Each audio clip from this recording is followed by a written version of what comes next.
आवाज से आप बैठ कर सुने, बैठ जाए भाई लोग, बैठ जाए। नारे तकबीर, जोरदार नारे से।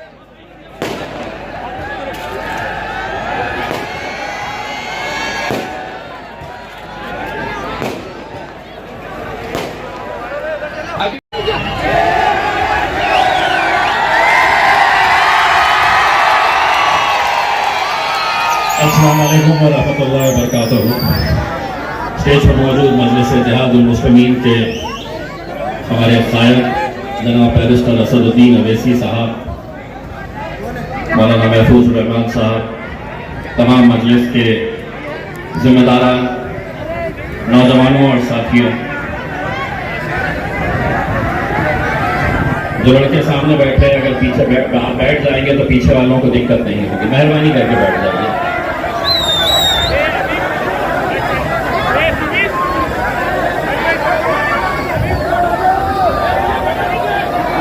जलसे की शुरुआत इससे पहले भारतीय जनता पार्टी के नेता हिंदुस्तान के अंदर जब प्रचार की शुरुआत किए तो उन्होंने मेरे शहर को चुना। अमित शाह साहब यहां पर आए और यहां पर आकर उन्होंने सांस्कृतिक मंडल के मैदान के ऊपर यह बताया कि जब दिल्ली के अंदर मुझसे पूछते हैं कि इस शहर का एमपी कौन है, तो मुझे कहना पड़ता है कि एमआईएम का। अब एमआईएम को यहां से उखाड़ कर फेंकना है और कमल को खिलाना है। तकरीबन 1 महीना हो गया है, मुझे कौन उखाड़ कर फेंकने वाला है अभी तक तय नहीं कर पाए हैं तुमने। मैं रोज इंतजार कर रहा हूं अमित शाह साहब कि कौन आने वाला है उखाड़ने के लिए। जब तकरीर करने खड़े रहे तो उन्होंने कहा कि यहां से कमल को खिलाना है और दिल्ली को भिजाना है। पब्लिक मन ही मन सोच रही थी कि नहीं, गलत बोल रहे हैं अमित शाह साहब, यहां तो पतंग ही उड़ाना है। जब उन्होंने पब्लिक की तरफ देखा तो समझ गए। उन्होंने कहा खिलाना है, यहां से कमल को दिल्ली भिजाना है। पब्लिक खामोश। बोले बोलो, जोर से बोलो। तो कोने में बीच कुछ बैठे हुए थे, उन्होंने कहा हाँ भिजाना है। अमित शाह साहब, आज इस नाचीज का चैलेंज स्वीकार करिए। अगर है हिम्मत तो दालिये मैदान में अपने ताकतवर जो भी उम्मीदवार होगा, देखा जाएगा 4 जून के दिन हम जश्न मनाते हैं या तुम जश्न मनाते हैं। उखाड़ के फेंकेंगे। गए वो दिन साहब, गए जब तुम यहां पर आकर बोलते थे और हम सुनते थे। अब नहीं चलने वाला है साहब। जो आपसे डरते हैं, जो आपसे घबराते हैं, जिनको आप एजेंसीज का डर दिखाते हैं कि ईडी को छोड़ दूंगा, आईटी को छोड़ दूंगा, सीबीआई को छोड़ दूंगा, पुलिस वाले लगा दूंगा, वो दौर गए हैं। और हम सुनने वाली जमात नहीं है साहब। 75 सालों से हमने क्या काम किया है? तो हमने सिर्फ सुनने का काम किया है। तुम बोलते थे और हम सुनते थे, लेकिन इस शहर में एक ऐसी क़यादत बैरिस्टर असदुद्दीन अवैसी साहब की तुफैल में पैदा की है कि अब हम बोलेंगे और तुम्हारे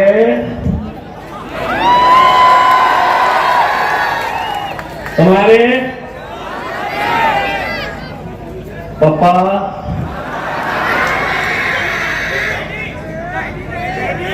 इंतजार में है, कुछ देने वाला हूं क्या करके।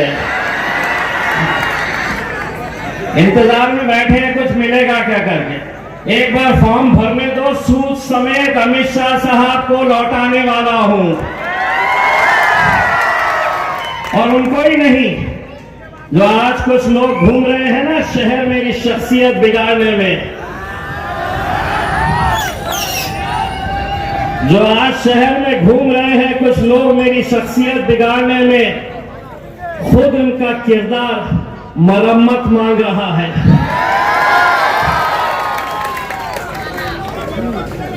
मेरे भाइयों, मैं आप लोगों का सबसे पहले तो तहे दिल से शुक्रिया अदा करना चाहता हूं। ये वो शहर है जिसने एक यकीन पैदा किया, एक ऐसी सोच पैदा की, एक ऐसा यकीन पैदा किया, अगर हम मुत्तहिद हुए तो हम क्या कर सकते हैं। ये वही शहर है जब 2019 के अंदर हम जब लड़ने के लिए आए थे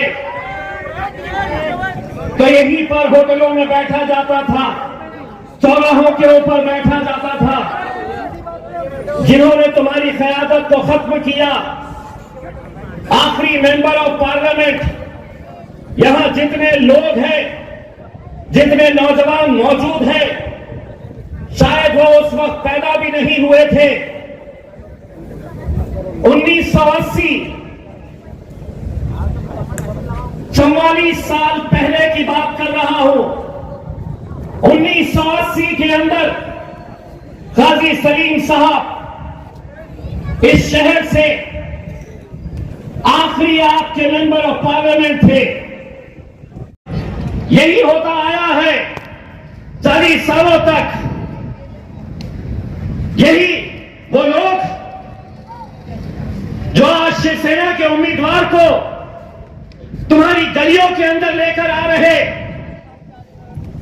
ये वही उम्मीदवार है जिसने सीना ठोक कर कहा था कि हां, बाबरी मस्जिद मैंने शहीद की थी,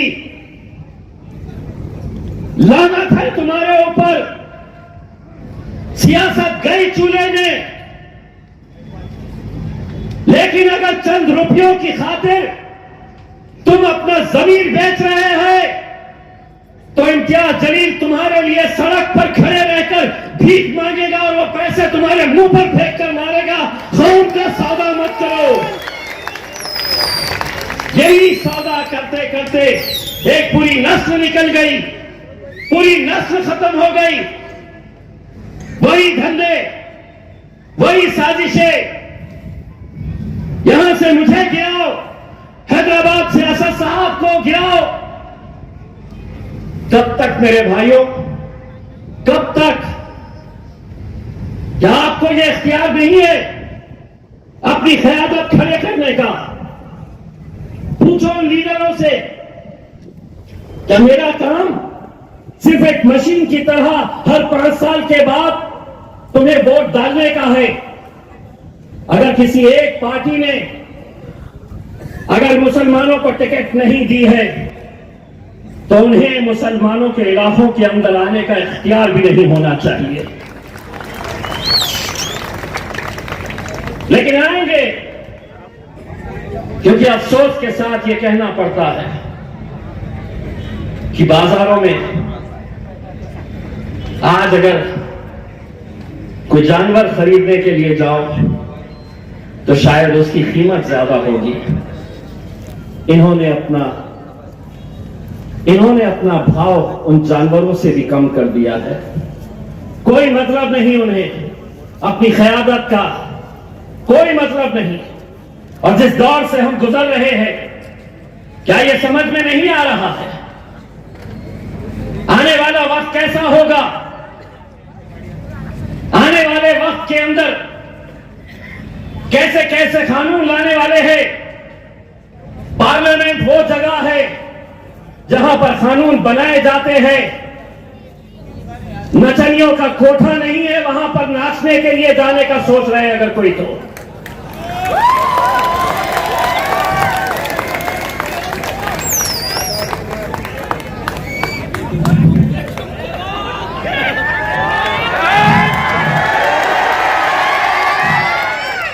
अभी फॉर्म खाला आपसे दुआ करते रहो जी, बाकी तो सबको इंशाल्लाह बसर हो जाऊंगा इंशाल्लाह। आपसे दुआ करते रहिए खाला, आपकी दुआओं के अंदर ये ताकत है कि ऐसे चिल्ले पिल्ले कितने भी आए तो सबको संभाल लेंगे इंशाल्लाह, संभालेगा।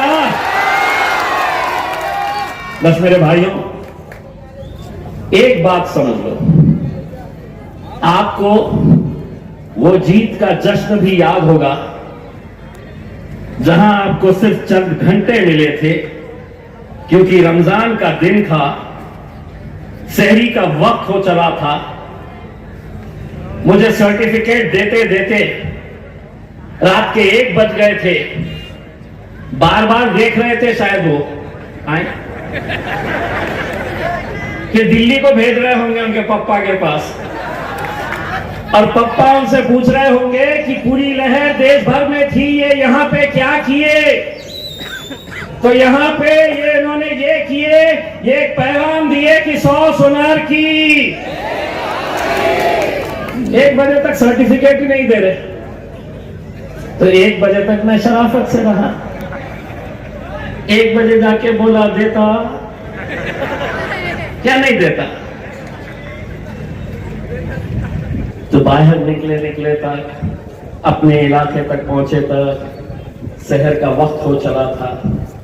तैयारी करो मेरे भाइयों, तैयारी कर लो। इंशाअल्लाह 4 जून को हिंदुस्तान का सबसे बड़ा जश्न ये शहर मनाएगा इंशाअल्लाह।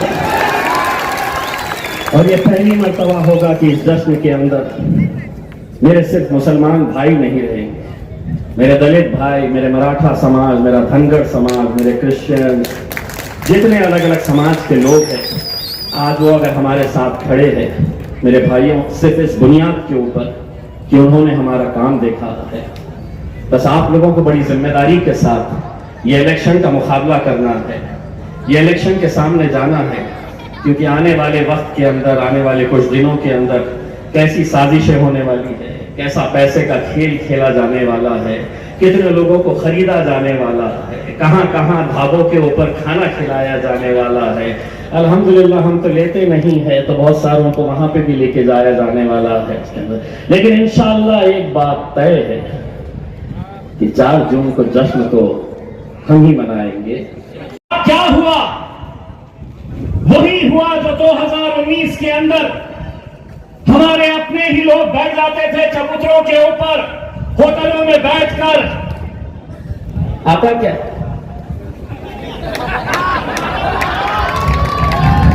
कैसे आता बताओ, समझो। देखो इनके आता क्या? यही चलता था ना।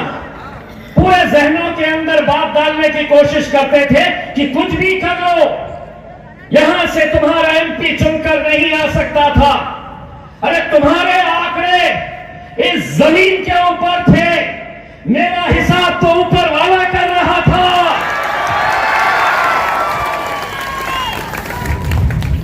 और कैसे हैं वो लोग जिन्हें अपने ही ईमान के ऊपर यकीन नहीं है? तो इज्ज़ो मंतशा तज़िल्लु मंतशा, इज्जत का और जिल्लत का देने वाला खुदा है मेरे भाइयों। कितनी भी ताकतें लगा ले, 2019 में किसी के गुमान में भी नहीं था कि यहां से पूरे देश के अंदर मोदी लहर चल रही थी और यहां पर मजलिस चल रही थी। किसी के गुमान में नहीं था। महाराष्ट्र में कौन कितने जीते, कहां से कितने जीते, उस वक्त चैनलों के ऊपर से यही चल रहा था कि ये जायंट किलर 20 साल के खासदार को उखाड़ने की हिम्मत इन लोगों ने दिखाई थी। 20 साल के खासदार को। अब देखेंगे कैसा घूम रहा है। देखे 2-4 प्यादों को पकड़ लिए और वो प्यादे क्या कर रहे हैं? जो शख्स इस शहर की बर्बादी का सबसे बड़ा जिम्मेदार है, जिसने इलेक्शन लड़ा तो सिर्फ जाति, धर्म और मजहब के नाम के ऊपर। आज बताइए 5 सालों के अंदर मैंने कौन सा ऐसा मुद्दा लिया जो इंसानियत के खिलाफ था? और जब मैं इंसानियत की बात कर रहा हूं तो हर जाति, धर्म और मजहब के बारे में बात कर रहा हूं। कल कन्नड़ के जलसे के अंदर कितने ऐसे मेरे गैर मुस्लिम भाई लोग वहां पर स्टेज पर बैठे थे। स्टेज पर बैठे हुए थे। राज ठाकरे की मनसे का एक बड़ा पदाधिकारी मनसे को छोड़कर मजलिस के स्टेज के ऊपर आकर शमूलियत इख्तियार कर ली। मेरे मराठा भाई, धनगर समाज के मेरे भाई क्यों आज हमारे साथ जुड़ रहे? क्योंकि उन्हें पिछले 20 सालों से यह बताया गया था कि अगर यहां से कोई मुसलमान एमपी चुनकर आ जाएगा तो इस शहर के अंदर दंगे होंगे, इस शहर का माहौल खराब होगा। लेकिन आज वही लोग कहते हैं कि जिस भगवान का सबसे बड़ा आदर सम्मान वो करते हैं, जब उनकी मंदिर के ऊपर हमला हुआ तो वो लोग घर में सो रहे थे, इम्तियाज जलील उनके उस भगवान की मंदिर के अंदर जाकर बैठा हुआ था। 5 सालों के अंदर हमने कोई ऐसा काम नहीं किया जिसकी वजह से जिन लोगों ने हमें वोट दिया उन्हें अपना सर शर्मिंदगी से झुकना पड़ा हो। लेकिन आज वो तमाम ताकतें एक साथ हो रही है, पूरे के पूरे लगे हुए हैं। शिवसेना के 2 टुकड़े, इरादा एक कि मजलिस को यहां से कैसे हराया जाए, राष्ट्रवादी के चचा भतीजे दोनों का इरादा एक, इम्तियाज जलील को यहां से कैसे हराया जाए। भाजपा हो कांग्रेस हो, इस बात की तकलीफ है कि हमने ठेका लेके रखे हैं तुम्हें वोट देने का। क्या ये हमारी जिम्मेदारी है कि हम ऐसी महफिलें सजाएंगे और तुम्हें वहां पर पार्लियामेंट के अंदर भेजेंगे? भेजते आए हैं, 75 सालों तक हमने यही करते आए हैं। लेकिन अब सुन लो अच्छी तरीके से, देवेंद्र फडणवीस, शरद पवार, अजीत पवार, उद्धव ठाकरे, बहुत सालों तक तुम दूल्हे बनते थे और हम बारातियों का काम करते थे। अब इम्तियाज जलील दूल्हा बनेगा, तुम्हें नचाएगा इंशाअल्लाह। नचाएंगे अब हम, बहुत हो चुका है।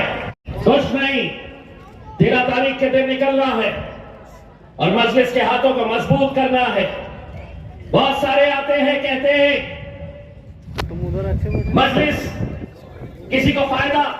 543 सीटें हैं पूरे देश भर में, 543 लोकसभा के एमपीज हैं। कितनी सीटें मजलिस ने लड़ी? 2019 के अंदर महज 3 सीटें। एक सीट हैदराबाद की बैरिस्टर असदुद्दीन ओवैसी साहब जीते। दूसरी सीट इम्तियाज जलील की औरंगाबाद में अल्हम्दुलिल्लाह जीता। तीसरी सीट किशनगंज बिहार की अख्तर ईमान साहब 3 लाख वोट लेकर दूसरे नंबर के ऊपर रहे। इंशाअल्लाह इस बार अख्तर ईमान साहब भी हमारे साथ वहां पर जाकर बैठेंगे। अब महाराष्ट्र के अंदर और 2-4 सीटें हम देख रहे हैं। हमारे पूना के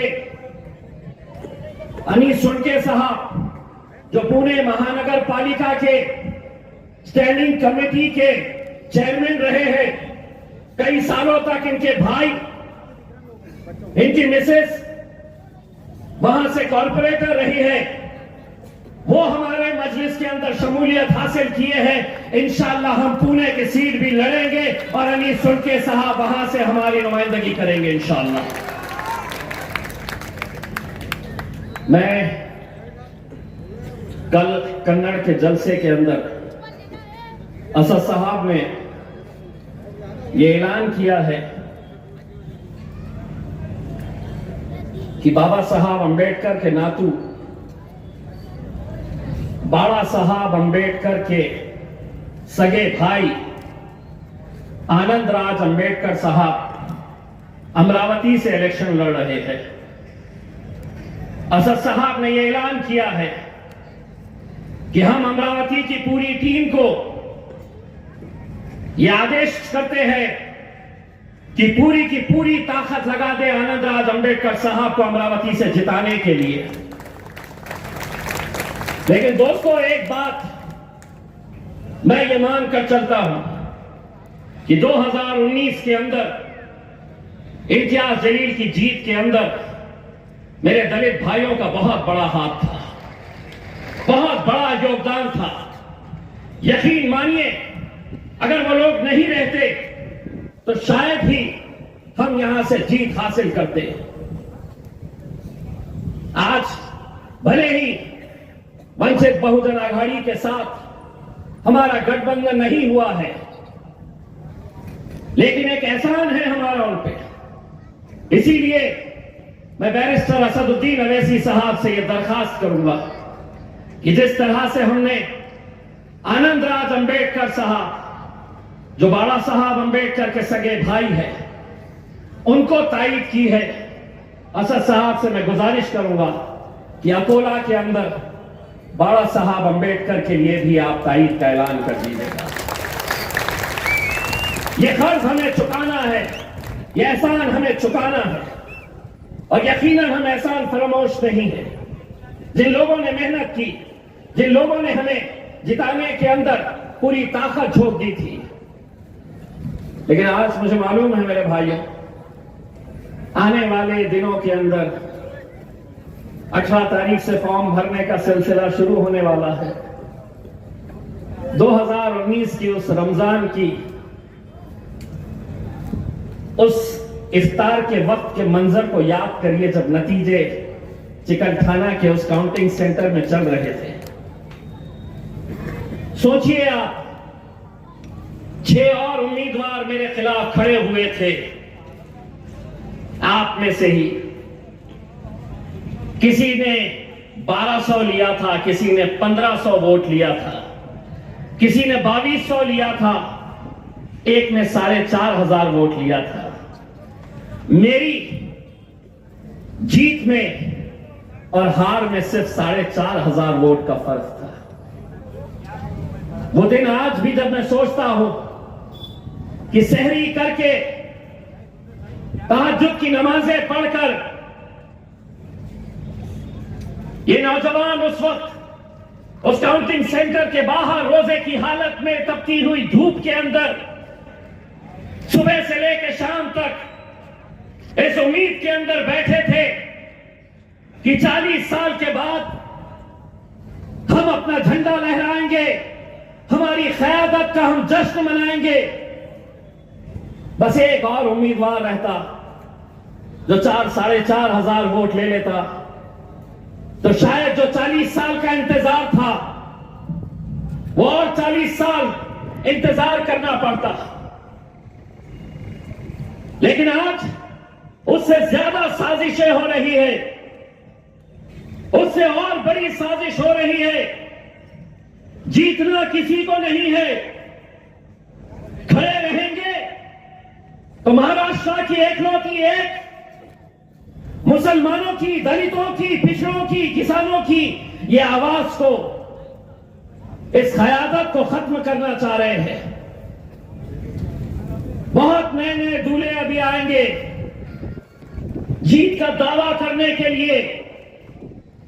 मैं जानता हूं गाड़ी किसकी है और उसमें पेट्रोल कौन डाल रहा है, लेकिन अब ये नहीं समझना कि आवाम अब कुछ जानती नहीं है, बखूबी जानती है ये सब कुछ।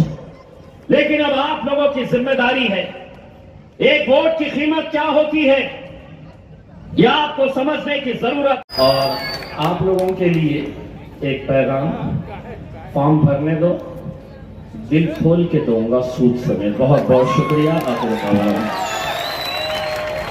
होकर अपनी बात रखते हुए बड़ा फख्र और खुशी महसूस करता हूं कि रोज सरजमीन के गयूर अवाम के दरमियान में खड़े होकर अपनी बात को कर रहा हूं, जिन्होंने 2019 में औरंगाबाद की इस तारीखी सरजमीन से मजलिस इत्तेहादुल मुस्लिमीन के उम्मीदवार मोहतरम इम्तियाज जलील साहब को अपना रुकने पार्लिमान मुंतखब किया और मजलिस इत्तेहादुल मुस्लिमीन को दूसरा रुकने पार्लिमान अगर कहीं से मिला, कामयाबी मिली, तो औरंगाबाद की सरजमीन की आवाम की बदौलत मिली। मैं आपका हमेशा शुक्रगुजार रहूंगा। मेरे पास अल्फाज नहीं है कि मैं कैसे अपने रब्बे करीम का शुक्र अदा करूं, और शायद मैं हर सांस में भी उसका शुक्र अदा करूं तो कम पड़ जाएगा। मेरे पास वो अल्फाज भी नहीं है कि मैं औरंगाबाद की आवाम को कैसे उनका शुक्रिया अदा करूं। मगर एक बात मैंने पहले भी कही थी और आज भी कह रहा हूं कि यकीनन मेरी पैदाइश सरजमीन हैदराबाद में हुई, और अगर अल्लाह ने ये चाहा और अल्लाह ने ये फैसला किया तो मेरी नीयत यह है कि मेरी जिंदगी का आखिरी सफर इन औरंगाबाद के गयूर नौजवानों के कंधों से गुजरे, और मुझे खबर की एक छोटी सी जगह यही औरंगाबाद में कहीं पर मिल जाए। मेरे अजीज दोस्तों और बुजुर्गों, आपने तारीख बनाई है, आप नहीं मालूम आपने क्या काम कर दिया। जो जमाना नहीं समझ सका वो काम आपने कर दिया। अल्लाह आप तमाम को सलामत रखे, अल्लाह आपके जज्बे को सलामत रखे। इस शहर में बसने वाले तमाम अवाम को अल्लाह नजर बद से बचा कर रखे। अल्लाह यहाँ के बच्चों की मासूमियत को बरकरार रखे। और मैं अल्लाह से ही दुआ करता हूं कि आपका जज्बा हमेशा सलामत रहे, क्योंकि यही जज्बा था, यही दीवानगी थी, आपका इरादा था कि आपने अपने मंजिल मकसूद को पा लिया। जमाना पुकार पुकार कर कह रहा था कि इम्तियाज जलील कामयाब नहीं होगा। बड़े बड़े अक्लमंद लोग, तज्जिया निगार, सियासी एक्सपर्ट, एनालिस्ट ये कह रहे थे ये जज्बाती लोग हैं, ये सिर्फ नारे लगाती हैं, मगर कामयाबी इनके कदम को नहीं चूमेगी। मगर अक्लमंद लोग जो ये लिख रहे थे, तज्जिया निगार जो ये बोल रहे थे, वो हरगिज इंसानों की तारीख से वाकिफ नहीं है। वही कौम को अपनी कामयाबी मिलती है, वही कौम मंजिल मकसूद को पा लेती है। अक्लमंदों को कामयाबी नहीं मिलती। तारीख बताती है कि जिद्दी और दीवाने लोगों को कामयाबी मिल जाती है। और औरंगाबाद की सरजमीन पर बसने वाले लोग न सिर्फ जिद्दी है, बल्कि वो अपनी मंजिल मकसूद को पाने वाले लोग हैं। दीवानगी उनके पास उस हद तक है कि अगर वो किस बात का इरादा कर लेती है तो उसको हासिल करके रहते हैं। मैं आपको मुबारकबाद देता हूं और आपसे अपील कर रहा हूं कि 30 साल के अंधेरे के बाद 30 साल के अंधेरे के बाद आपने एक चिराग को रोशन किया। मेरे भाई, ये इम्तियाज जलील को आपने कामयाब नहीं किया, आपने 30 साल के अंधेरे को खत्म किया। आपने सिर्फ औरंगाबाद के अंधेरे को खत्म नहीं किया, आपने महाराष्ट्र के उस 30 साल के अंधेरे को खत्म किया। आपने एक चिराग नहीं जलाया, बल्कि आपने लाखों चिरागों को जलाया। आपने लाखों जहनों को उम्मीद दे दी कि देखो, हम में जिद थी, हम में दीवानगी थी, और हमने अपने इत्तेहाद की ताकत और कुव्वत के बलबूते पर ताकतवर तरीन लोगों से पंजा आजमाई की, और अल्लाह ने हमारी दीवानगी को कबूल किया। और आपने एक मशाले राह दिखाया उन लोगों को जो ये समझ रहे थे कि तादाद की बुनियाद पर सियासी कामयाबी मिलेगी, मगर आपने बता दिया कि तादाद की जरूरत नहीं है, अल्लाह की जात पर कामिल यकीन की जरूरत है। और आपने रब्बे करीम की जात पर कामिल यकीन करके तादाद को नहीं देखा, और आपने अपने जज्बे के तहत काम किया, इत्तेहाद को मजबूत किया। लेकर नहीं आ रहे, ये आग लेकर आ रहे हैं, आप याद रखिए। और ये बोलता है ये शख्स कि हम इतने 1000 करोड़ रुपए ले लिए। अरे जरा तो शर्म रखो। तुम्हारी जिंदगी शुरू हुई बीजेपी में, तुम बीजेपी के साथ इलेक्शन जीते। अरे तुम तो वो हो, अगर कल मोदी तुम्हारे को देख के खाली मुस्कुराया तो तुम औरंगाबाद को बेचने तैयार हो जाओगे। अगर मोदी तुम्हारे तरफ देखा खाली मुस्कुरा के, कैसा है तू, और सर ले लो औरंगाबाद, हाय तेरी मुस्कुराहट में सब कुर्बान। ये तो वो है। मगर एक काम तो आपने किया, मैं आपको मुबारकबाद देता हूं।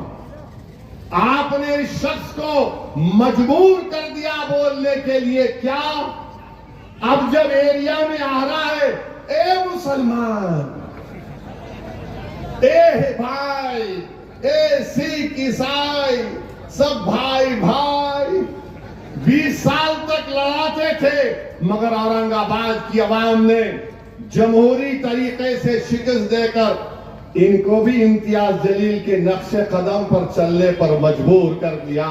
मैं आपका शुक्रिया अदा करता हूं कि आपने इस शख्स को ये कहने पर मजबूर कर दिया कि सेकुलरिज्म जिंदाबाद, सेकुलरिज्म जिंदाबाद।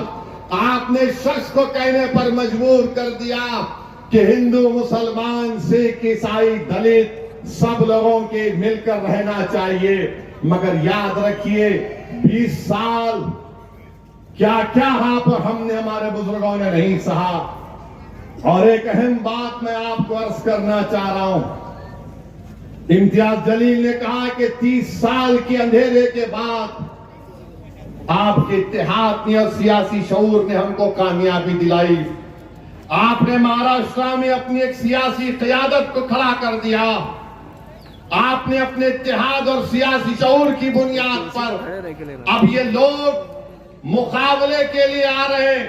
2 शिवसेना, 2 राष्ट्रवादी, 1 बीजेपी एंड हाफ कांग्रेस। ये पूरे आ रहे हैं इम्तियाज जलील की कामयाबी को रोकने के लिए।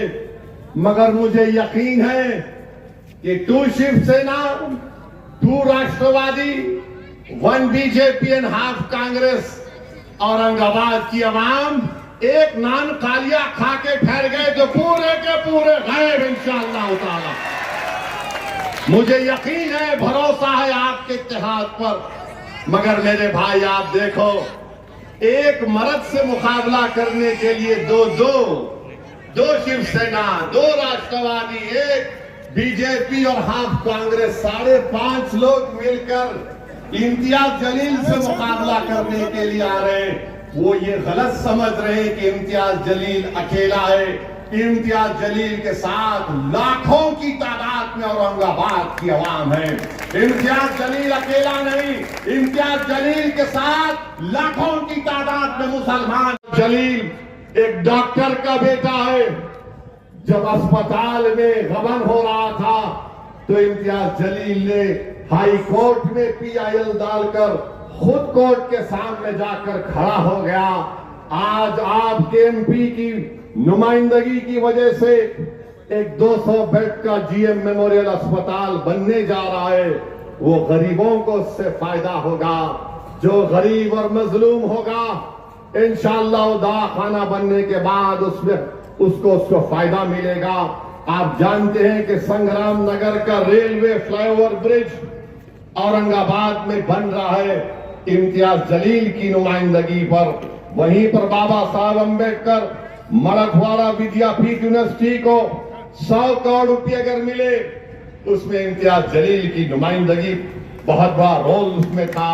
अगर आज आप देखते हैं कि आपका दवाखाना प्राइवेट लोगों को दिया जा रहा था, इम्तियाज जलील खड़े हो गया और कहा कि गवर्नमेंट का पैसा है, नाना की दुकान पे मामू की फातिहा होने नहीं दूंगा मैं। और इम्तियाज जलील ने उसको रुकवा दिया। मेरे अजीज दोस्तों और बुजुर्गों, ये इम्तियाज जलील के छोटे से कारनामे आपके सामने बयान कर रहा हूं। और फिर आप जानते हैं कि औरंगाबाद म्युनिसिपल कॉरपोरेशन में डॉक्टर बाबा साहेब अम्बेडकर मराठवाड़ा विद्यापीठ में ऐसे कई मुलाजिमीन को उनके हुकूक इम्तियाज जलील की नुमाइंदगी पर मिले हैं। तो मेरी आपसे गुजारिश है, हाँ एमपी फंड से भी कई काम इम्तियाज जलील साहब ने करवाए हैं, हाँ यकीनन और भी काम करवाना बाकी है। मैं आपसे वादा कर रहा हूं कि इंशाअल्लाह ताला बहुत से काम अभी ज़ेर तकमील है। मजलिस इत्तेहादुल मुस्लिमीन उन तमाम कामों को पूरा करवाएगी। मगर आपको ये भी बताना मैं जरूरी समझता हूं कि 20 साल से एक शख्स को औरंगाबाद की आवाम ने कामयाब किया। 20 साल उनको कामयाब किया। क्या किया उन्होंने? कुछ किया उन्होंने? गाली देते थे, गाली देता था नहीं देता था, तौहीन करता था नहीं करता था। 20 साल औरंगाबाद की आवाम ने उनको मौका दिया। और क्या करते थे? 2018 मुझे अच्छी तरह याद है क्या हुआ था उस जमाने में। कौन कर रहा था वो गड़बड़? कौन दंगा फैलाने की कोशिश कर रहा था? 20 साल मौका मिला।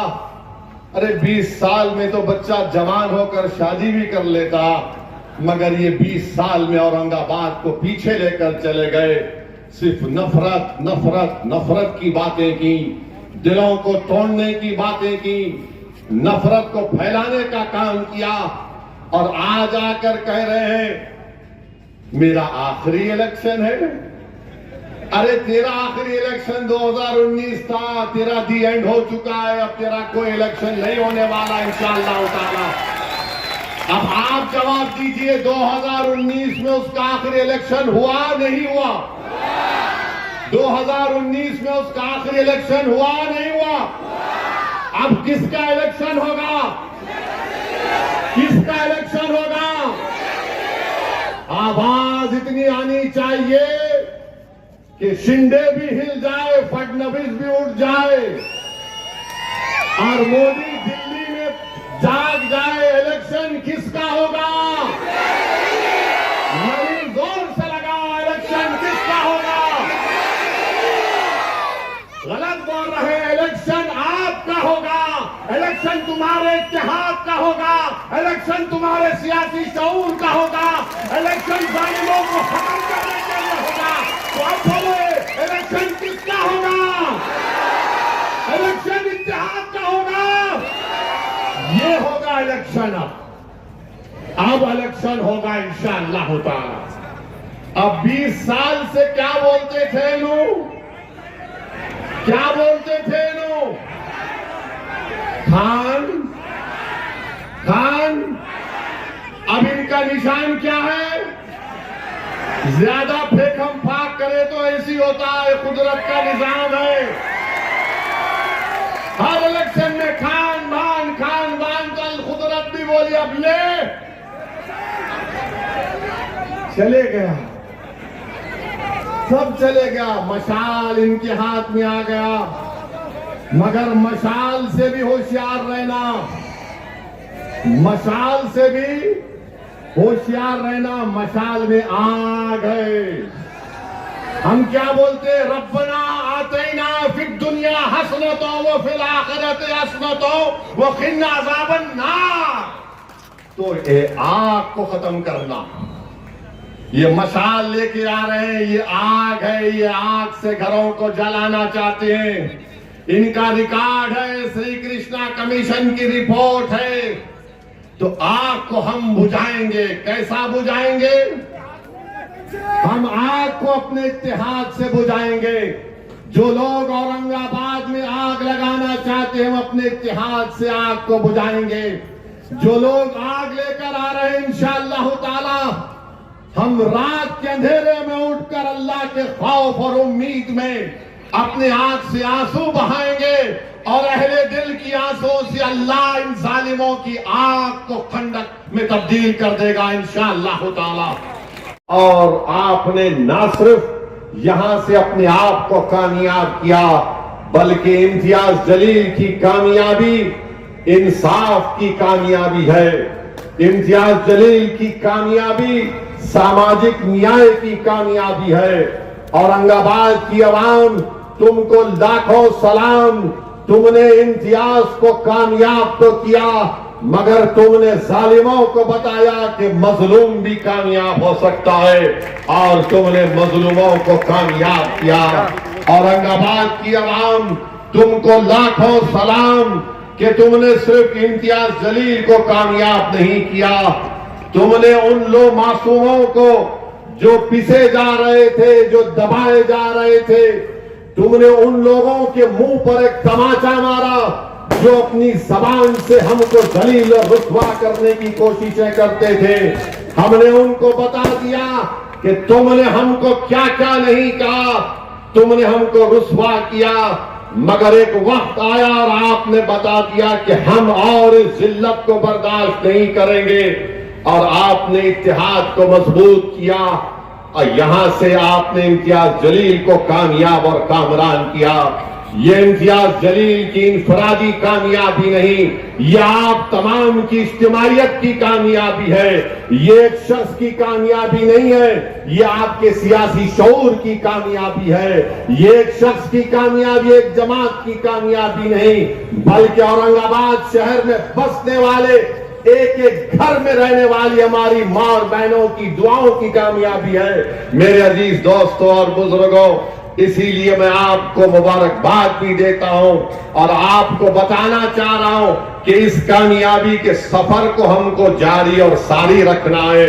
जो हमने कामयाबी हासिल की, पहले से ज्यादा तादाद में, पहले से ज्यादा अक्सरियत से हमको दोबारा इंशाअल्लाह ताला अपने सियासी सफर को जारी और सारी रखना पड़ेगा, और इम्तियाज जलील को यहां से पहले से ज्यादा अक्सरियत से कामयाब करना पड़ेगा। मुझे यकीन है कि इस बार भी पहले से ज्यादा आप लोग अपने इत्तेहाद को मजबूत करेंगे। यकीनन आपको शिकायत हो सकती है असदुद्दीन ओवैसी से और इम्तियाज जलील से। अगर आपकी शिकायत बहुत ज्यादा है तो आप मुझे फोन करके बता दो, मैं 5 और 6 तारीख को दोबारा आने वाला हूं। मैं तुम्हारे घर पर झोली फैलाकर तुमसे माफी की भीख मांगने को तैयार हूं। मगर याद रखो, अगर तुमको मुझसे या इम्तियाज जलील से शिकायत है तो थोड़ी देर के लिए दरगुजर कर दो। हमारी कोई अहमियत नहीं है, औरंगाबाद की अहमियत ज्यादा है, औरंगाबाद की तारीख की अहमियत ज्यादा है, तुम्हारी इत्तेहाद की अहमियत ज्यादा है। अगर तुम समझते हो कि असदुद्दीन ओवैसी को मैं घर को बुलाकर उसको कुछ कह दूंगा तो मैं तैयार हूं मेरे भाई, अरे मैं हर चीज के लिए तैयार हूं। याद रखो, मैं आपके लिए अपने के खून को बहाने के लिए तैयार हूं। दुश्मनों ने मेरी जान लेने की कोशिश की, मगर अल्हम्दुलिल्लाह अल्लाह ने मेरे हौसले और अज़म में कमी पैदा नहीं की। जालिमों ने 6 फीट के फासले से मेरी गाड़ियों पर गोलियां चला दी, मगर अल्लाह ने मेरे दिल को इत्मीनान दिया, क्योंकि मैं जानता हूं कि एक दिन मैं मरूंगा, इस दुनिया से चला जाऊंगा। मगर मैं पैगाम दे रहा हूं जालिमों को, मैं पैगाम दे रहा हूं फिरका परस्तों को, जो ताकत के बलबूते पर ये इक़दाम करते हैं कि हम खत्म कर देंगे। याद रखो, मैं कोई चुड़मुर्गी का बच्चा नहीं हूं कि मैं मर जाऊंगा तो कुछ सब चीज खत्म हो जाएगा। अरे असदुद्दीन ओवैसी को अल्लाह ने जिंदा रखा, अल्लाह ने अपने नबी करीम सल्लल्लाहु अलैहि वसल्लम के सदक़े तुफैल में असदुद्दीन ओवैसी को कुछ सलाहियतें नवाजा। मैं मर जाऊंगा, मगर ये जो हजारों का मजमा देख रहा हूं, मुझे यकीन है कि इंशाअल्लाह ताला तुम और तुम्हारी नस्ल असदुद्दीन ओवैसी के पैगाम को लेकर आगे बढ़ेंगी। याद रखो, मैं मर जाऊंगा तो कुछ नहीं होगा, हाँ, मैं उस वक्त मर जाऊंगा जब तुम मेरे पैगाम को, मेरी जमात के पैगाम को, अपने इत्तेहाद को, मैं यकीनन उस वक्त मर जाऊंगा जब तुम्हारे दिलों से जज्बा खत्म हो जाएगा। मैं यकीनन उस वक्त मर जाऊंगा जब तुम में जिद्दोजहद करने की सलाहियत खत्म हो जाएगी। यकीनन मैं उस वक्त मर जाऊंगा जब तुम जालिमों का जवाब इत्तेहाद से नहीं दोगे। अरे हम जिंदा कौम हैं, हम जिंदा रहने वाले हैं। जब तक हम जिंदा है दुनिया जिंदा रहेगी, जब हम नहीं तो दुनिया भी नहीं रहेगी। ये हमको हमारे बड़े बुजुर्गों ने बताया। तो मेरे अजीज दोस्तों और बुजुर्गों, अपने इत्तेहाद को, अपने जज्बे को सलामत रखो। ये एक पहला कदम हमने 2019 में उठाया। अब हमको आगे बढ़ना है और आगे बढ़ते जाना है।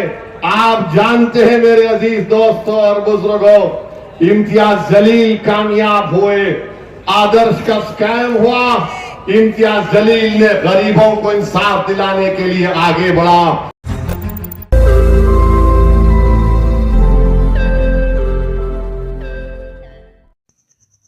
रोज नई खबरों को देखने के लिए हमारे औरंगाबाद समाचार चैनल को सब्सक्राइब कीजिए और नोटिफिकेशन पाने के लिए हमारे बेल आइकन को दबाइए ताकि हर खबर की नोटिफिकेशन आपको मिलती रहे।